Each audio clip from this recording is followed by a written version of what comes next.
Me to play. To me, Ham's first line indicates a lot about the characters in the play. Each one seems grounded in a submarine sunken in space-time, resigned to their eventual ends. They recite their lines fully aware of the futility.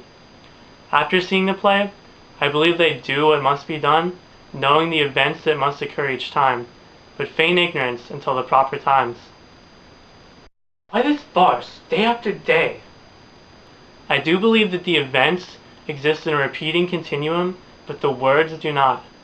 I think when the characters recant memories and create stories, things change each time. Consider Ham's? No? Good. Discard. Take it easy. And now, raise hat. Peace to our arses. And put on again. Deuce. Wipe. And put on again. We're coming. A few more squirms like that and I'll call. Little poetry. You prayed. You cried for night. It comes. It falls. Now cry in darkness. You cried for night. It falls. Now cry in darkness. Nicely put, that. Moments for nothing, now as ever. Time was never and time is over. Reckoning closed, and story ended. He starts out going through the motions familiar to him. Then he switches to something unprepared. The poem itself, as he realizes after telling it, doesn't change what will happen, so it doesn't matter. But he still takes a recognizable joy in creating it. He goes on to reflect upon Clove and his son, saying Clove should be able to abandon him and his own child. Clove, the only mobile character in the play, is also the only character still capable of compassion. Furthermore, he's the one who carries out all the action in the play, the setup at the beginning, moving Ham around, and releasing Nag and Nell. And he still has yet to do it right, bashing his head on the ceiling multiple times.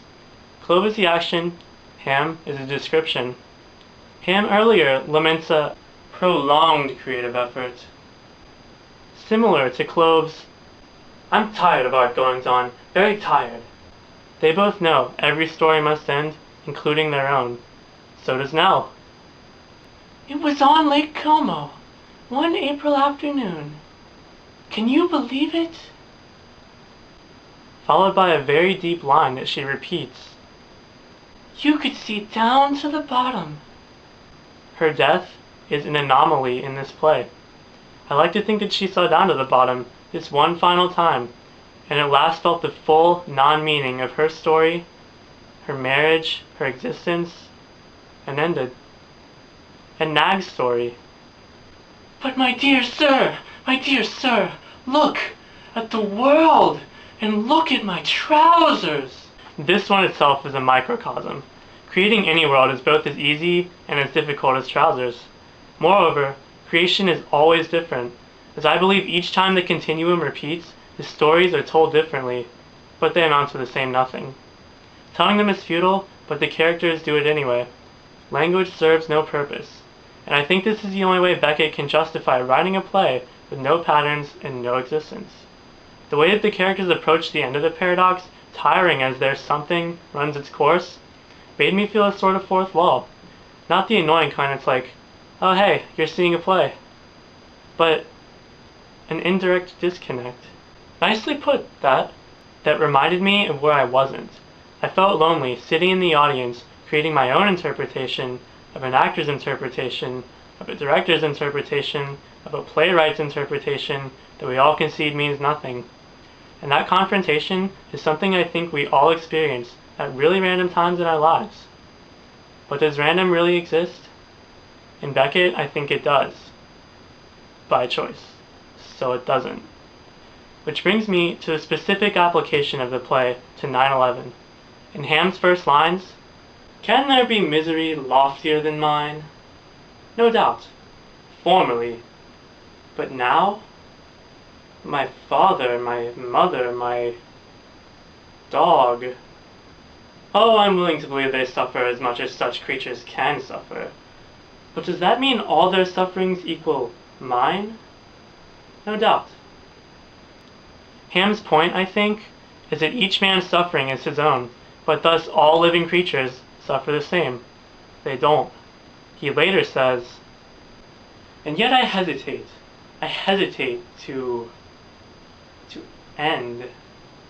Which I take to mean that there is only one objective suffering one experiences, death itself.